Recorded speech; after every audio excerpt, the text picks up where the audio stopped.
After divorce, something strange happens, something that leaves men stunned, broken, and questioning their entire lives.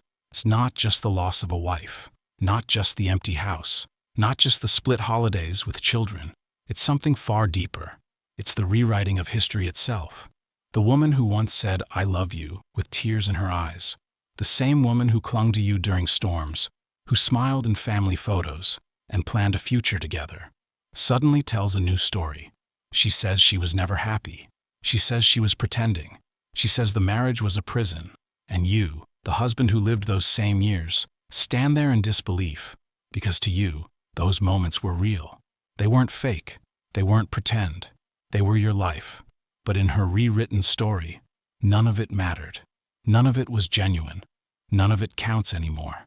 This is the brutal truth about divorce. It doesn't just end marriages. It erases them. To understand why this happens, you need to know something about memory. Memory is not a camera. It doesn't record events exactly as they happened. It's more like a story. And like any story, it can be edited, changed, rewritten. Psychologists call this narrative identity. The way we see our past is always filtered through how we feel in the present.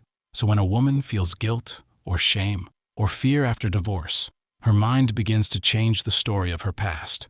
It edits scenes. It changes the tone. It turns happy chapters into painful ones. And this isn't always conscious. She doesn't sit down with a plan to lie. Her brain does it automatically, because it must protect her from the unbearable weight of guilt. Think about it.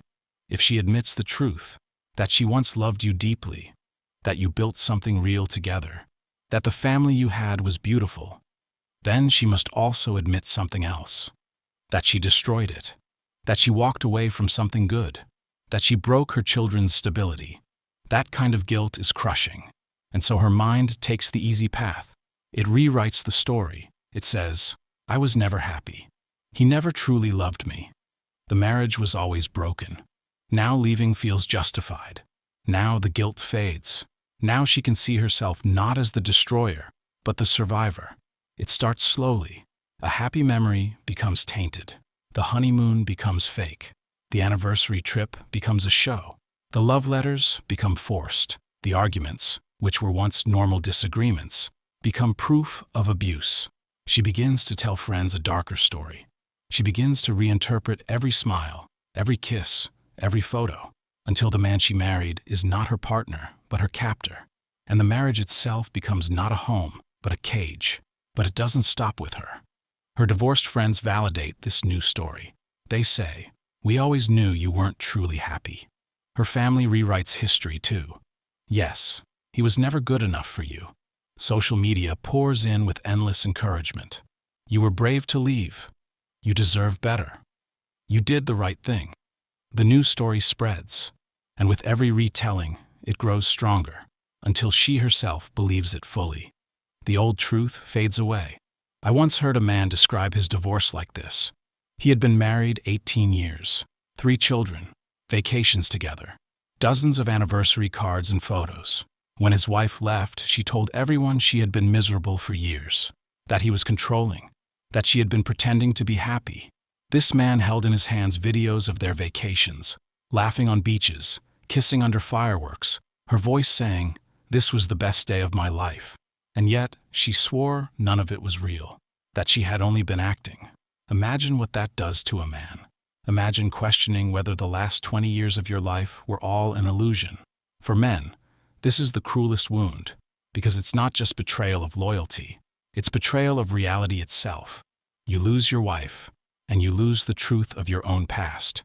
You are left holding love letters, photos, videos, proof that the love was once real, and yet told it was all fake. It's like standing in front of your own wedding photo album, seeing her smile at you, and hearing her say, "I was pretending that day too." And then, the rewriting spreads to the children.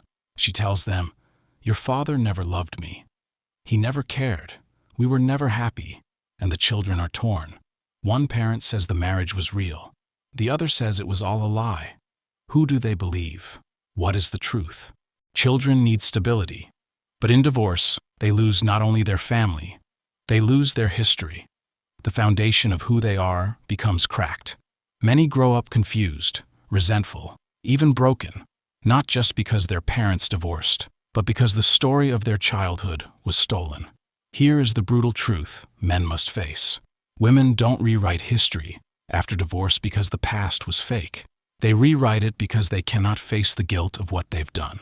It's easier to say, "I was never happy," than to admit, "I destroyed something good." It's easier to call you the villain than to accept that she walked away for her own desires. This is survival psychology. It's not about truth. It's about protecting herself from guilt she cannot carry. So what can men do? First, realize this.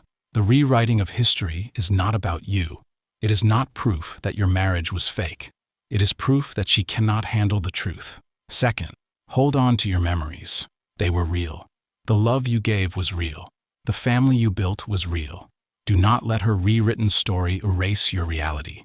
And third, protect your children. Because when they hear two competing histories, they will be confused. They will need your consistency, your steadiness, to remind them of what was true. Divorce is not only the end of love. It is the rewriting of history. And that rewriting is often more brutal than the divorce itself, because it steals from you not just your partner, but the story of your life. So remember this, brother. If she says it was fake, if she says it was all a lie, that is not truth. That is guilt speaking. That is survival speaking. That is her way of protecting herself from what she cannot face. The marriage was real. The love was real. The family was real.